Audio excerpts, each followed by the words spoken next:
Thanks for checking out another sermon from the Internet's Church of Metal, Rockin' Metal Revival. You can download the entire show at rmrshow.com or check out this highlight from the latest RMR. Other than that, the other latest news that you have going on right now, you've got the Where the Wild Things Are, which was a live show from Minneapolis, I believe it was, in '07.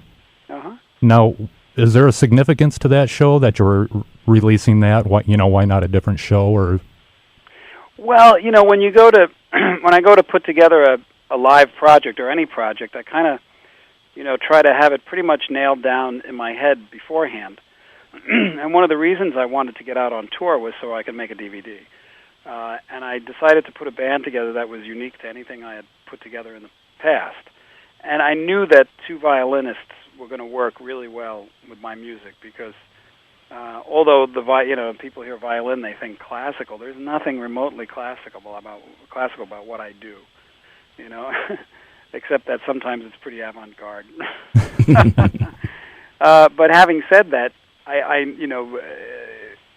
the two violins with the guitar, or even the two guitars, because I've got Dave Weiner, actually, blend better than four guitars because just the tone of the violins and what they can do, it really worked good. And I don't know if you've seen the DVD yet, but I've seen clips of that, yeah. So I know what you're saying. Yeah, it turned out better than I could have expected. Plus, these Anne Marie Calhoun and Alex DePue are just absolute elite players, and they're just so disciplined, and they took so much respect and discipline to learn the music. And so I had the band, and we rehearsed for 30 days, about 12 to 15 hours a day to get this show up and running. And usually you can rehearse until you're blue in the face, but until you get the show on the road and you work through at least a couple of weeks of shows, that's when it starts to really come together. The band gets their sea legs together, and they get real oiled up, and the music just really starts to create a nice pocket. And by the time we got to America, the band was ripe. There's that point right around the 6-week mark, 7-week mark, where it's just people aren't tired of it yet, and they're just really ready to do it. So I always wanted to record and film at the State Theater in Minneapolis because it's a gorgeous venue. It's a historic theater, and it's huge. And the stage is this huge stage that's made of wood, and wood is always a really good sound reverberant surface for recording. Sure. Because if you can imagine, if you had a stone stage, if it was cement, the sound is just a mess. It reverberates, although it's really bright. And rubber is just kind of dark, and it doesn't have any real life. And a carpet just sucks all the sound right out. So wood is the best, and that's I think that was one of the reasons why the recording came out so well. But so that's how it happened. I see, Steve, that you made a guest vocal appearance on the Dream Theater album, Systematic Chaos. How'd that come about? Oh, I know the guys, and we've known each other for decades, and when they were doing that record, they reached out to a whole bunch of their friends to contribute like a little vocal blurb. So that's pretty simple. Well, I tell you, it was somebody told me about it. Goes, yeah, Steve did a vocal on the Dream Theater album, and you do a vocal on your new release also, don't you? Right? Oh yeah. Well, the vocal on the Dream Theater record was not. I didn't actually sing. Oh. I just delivered a line. They had a bunch of people say a line. Something I forget the parameters that they asked, but they said, say something that's very heartfelt and meaningful to you that you would say to somebody else. It was something like that. So I can't remember exactly what I said. Something like, I eat suitcases. That is deep. Hey, Steve, I know in my life I got a couple of kids that are learning how to play guitar right now. You've got have inspired a whole legion of guitar players. Any advice? Like, for me, I own 2 guitars, but I can't play either one of them. I'm one of those guys that likes to hit the power chord and play it real loud. But for young guitar players starting out, you got any advice?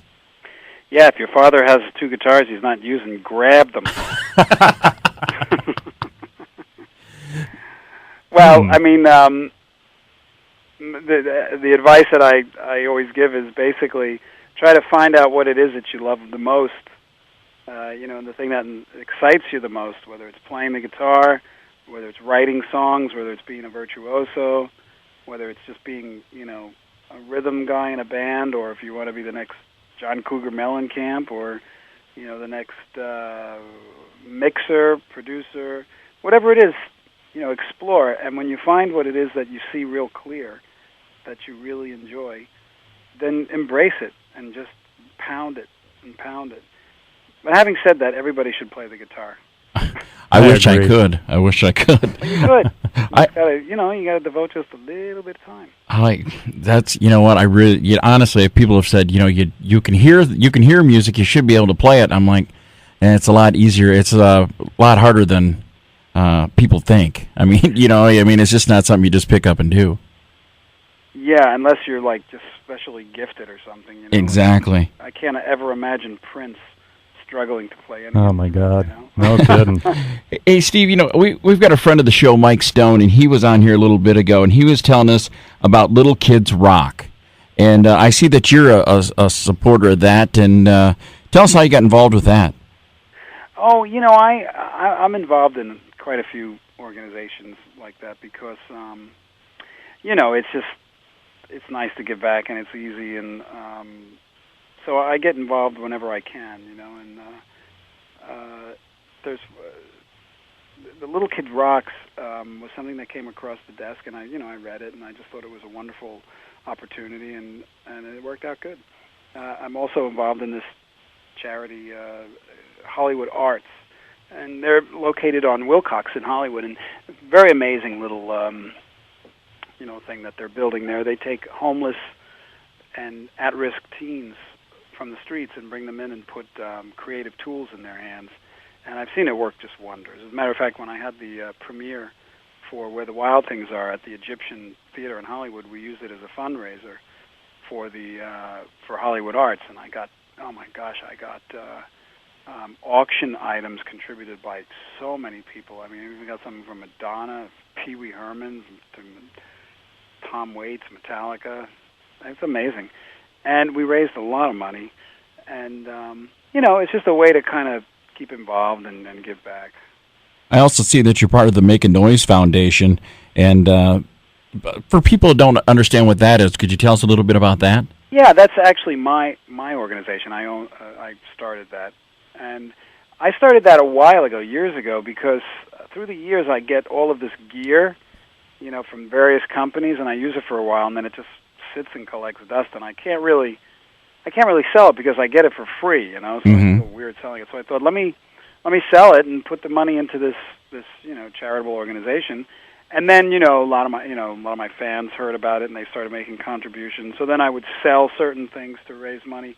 And the way it works is basically we accumulated a chunk of dough that I bought these CDs, that investment CDs, and those CDs make money, and I take the income from those and we allocate it to various other organizations in need. So it's like a perpetual income, so we've given scholarships to kids to go to school, and we donated heavily to Hollywood Arts, and and I certainly have a lot of gear sitting in the other room that needs to be sold and, put in there. There you are, another sermon from Rockin' Metal Revival. The RMR is a 3-hour hard rock heavy metal show that can be heard anytime at rmrshow.com.